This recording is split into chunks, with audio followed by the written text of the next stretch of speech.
Hi, thanks for joining. If you like watching how-to beer videos, consider liking and subscribing. Today, I want to show you how to calibrate your mash tun. I have a brand new SS Brewtech 80 liter mash tun called the infuSsion mash tun. I'm going to show you how to calibrate it and explain to you what calibrating is. So if you ask yourself, why do I need to calibrate my mash tun? The reason is if you're using electric brewing or even something with a heat source, you can calculate your strike water, and when you add your grain, it comes down to the temperature that you want.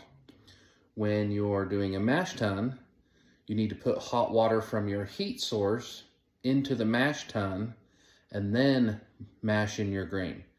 What happens is the water will drop from whatever the temperature is from the heat source and will either go too low, and then you have no way to heat it up in a simple mash tun. So what you need to do is you need to calculate the amount of energy that it's going to drop before you add the grain. So if you start at 180, you put in your mash tun, it's going to drop to 160. You add in your grain, it might wash down to 150 or whatever temperature. So you want to calibrate and figure out how much that water is going to drop when you add it to your cold mash tun. The idea, if you can see, is you take a certain amount of water. I'm going to use like 11 gallons at a certain temperature. We're going to pump it to the mash tun. We've got a temperature sensor here, and when we're gonna put in that temperature, and then we're gonna count it for 5 minutes, and then we're gonna take another temperature, which will be up here, and then we're gonna put that into the Brewfather calculator, and then you'll have it calibrated. It's pretty simple. So I'm 178. I prime my pump. Flip it on.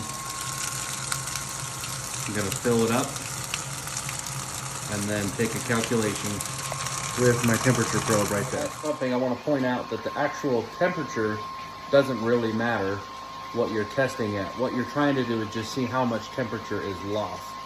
So ideally, I think in my mind, that I would like to start with a close approximation of what I think I'm going to be at. And you want to use the exact same equipment that you're going to use so that the temperature of all the parts absorbs the same amount of energy every time you put it in. So I chose 180 degrees. I think that's going to be somewhere where I'm going to need to be before I actually mash in. Okay, the last tool in the tools section of the Brewfather app is the mash tun calibration. You're going to put in the mash tun temperature, which is the ambient temperature. You're going to put in the volume. Again, the volume doesn't matter, and the starting temperature doesn't matter. The temperature that matters is the ending temperature, or the difference between the starting temperature and the ending temperature. That's going to give you a calibration number. You're going to go into your recipe. You can see here that before calibration I was 158. I'm going to go edit in the equipment. And we're going to type in that 3.88 as the heat ton capacity, 3.88. Hit save. I'm going to go back into the recipe, scroll down to the strike water temperature, and you can see that it's updated.